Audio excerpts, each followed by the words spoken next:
Hello, so this is our group, and we analyzed how Zion's Bank was successful through the Great Depression all the way through COVID-19. First, we wanted to talk about our acquisitions and expansion. During the Great Depression, Zion's Bank merged and purchased with the McCormick and Company Co., expanding their research in diversity and business.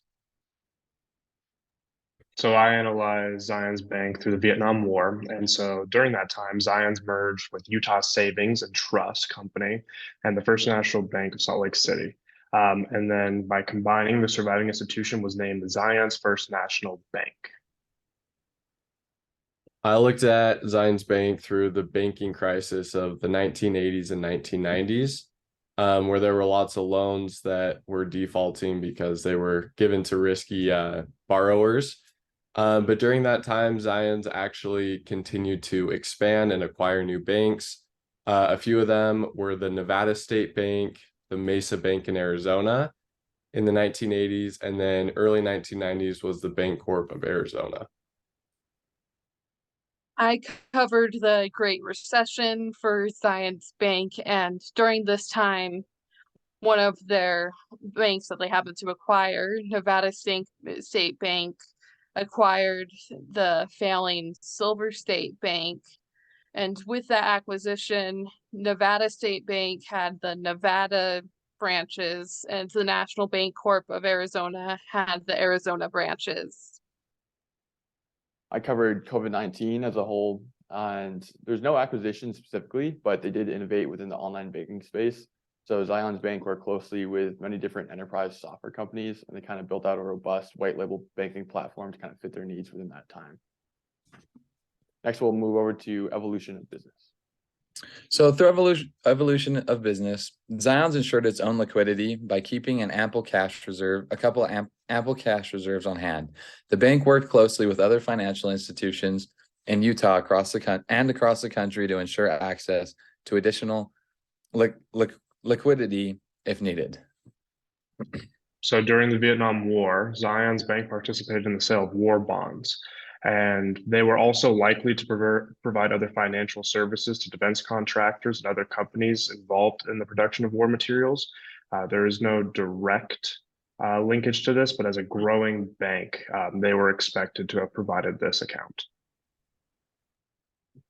And so with the banking crisis of the 80s and 90s, lots of banks, they didn't recover from the struggles that they had.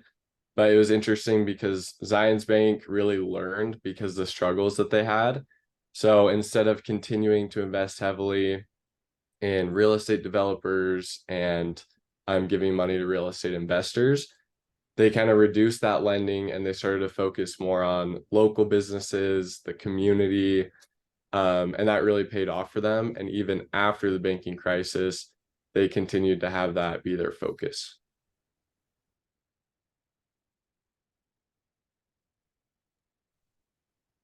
And then within COVID-19, they increased investment in digital banking services to allow customers and employees to kind of conduct business within a fully remote setting.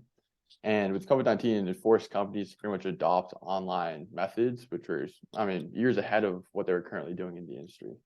And then next, we'll talk about the struggling but stable sides of each time period. So through the Great Depression, one of the most crucial steps that Zion's Bank took was implementing a conservative lending policy. Instead of aggressively pursuing new businesses, the bank focused on maintaining strong relationships with its already existing customers.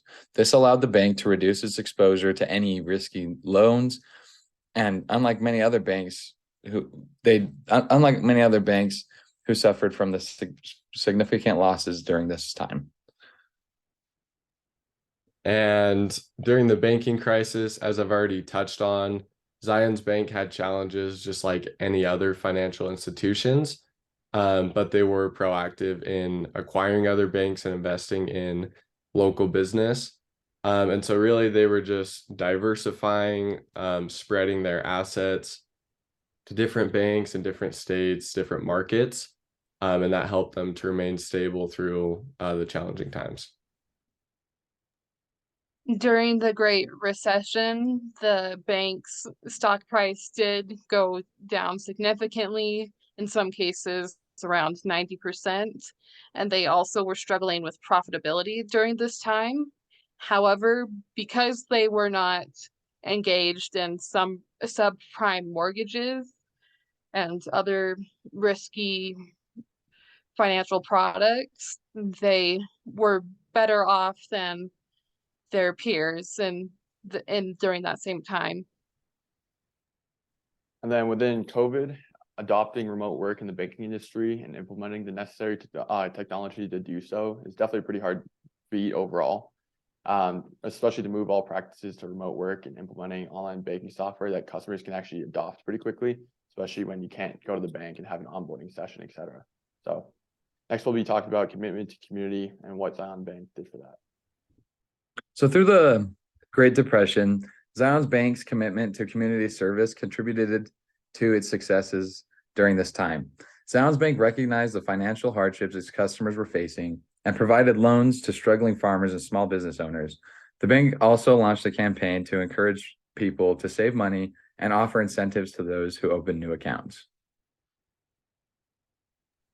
During the Vietnam War, Zion's Bank actually was renamed to Zion's Bancorporation for what it is today, and from there went public in 1966 and started to pay a cash dividend.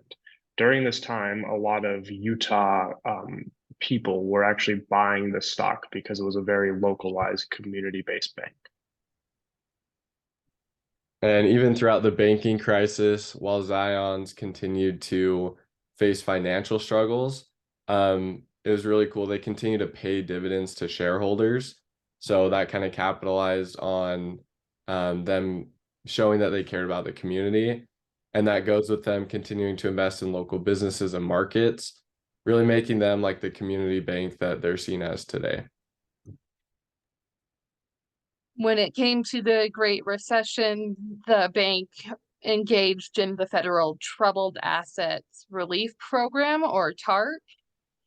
And with the funds they received from that, not only were they able to stay afloat, but when they did pay those funds back, they also paid out $250 million to their shareholders in dividends.